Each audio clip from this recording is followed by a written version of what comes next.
Hi, my name is Frank Valensik and welcome to our Advantage Property Market Update. Well, the Melbourne market started with a bit of a bang. There was the sale of a boat shed in Portsea that sold for $553,000, just below the $578,000 one sold in the Portsea Beach area a couple of years ago, but still a very big result. 3 bidders pushed it to that level, and it was only 15% below Melbourne's median house price of $650,000. When you put that in perspective, where 80% of Melburnians buy houses. So it was a big result. Now 14% of Melbourne property sales are over $1 million, and that is increasing all the time as the prices keep rising. Only a few years ago, sales were only 5% over $1 million, so it has increased dramatically.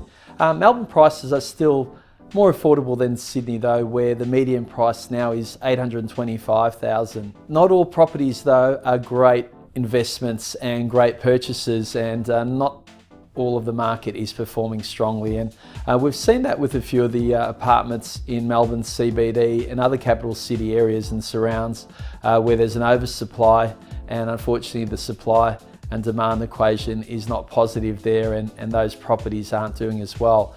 Also seen in some of the mining towns that are always volatile, that prices have come back considerably. In Queensland's Mackay, prices dropped by 38% last year, and we've seen prices dropping in some of the Western Australian areas as well. So you've got to be careful where you're buying, because not all property will go up at the same rate, even in the same suburb or same state. Investors now make up over 47% of the market, and they are really driving the property markets across the nation. That's a 30% increase from last year. So the numbers are increasing and they're competing strongly now at most auctions. We now see over 1.2 million investors having their own self-managed super funds, and this is a growing area. We're finding that about 30% of our clients now are buying in self-managed super funds. It's very important if you're an investor to do your due diligence and get professional advice, as we're seeing a lot of people unfortunately buying properties in the wrong areas and the wrong type of property. There are a lot of property spruikers who are out there spruiking property deals, and if they're not charging you as a buyer, they're often getting a fee from someone else.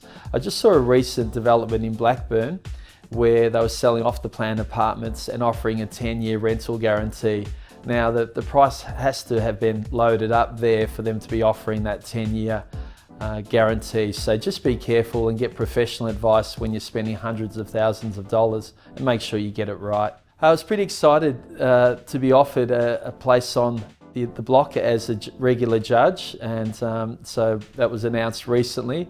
So we'll be starting judging every Monday night from the 16th of February, after the regular judges go on the Sunday night. So we'll focus more on the functionality of a room, the floor plan, the orientation, and the actual way the room works, rather than the judges focusing on styling and the curtains and interior design. So it should be interesting. It has been interesting the first couple of weeks to watch the Caroline Street South Yarra block that we purchased for clients being renovated. So we had 3 of the apartments fully renovated by the contestants as part of this elimination series, and 3 of the apartments partially renovated.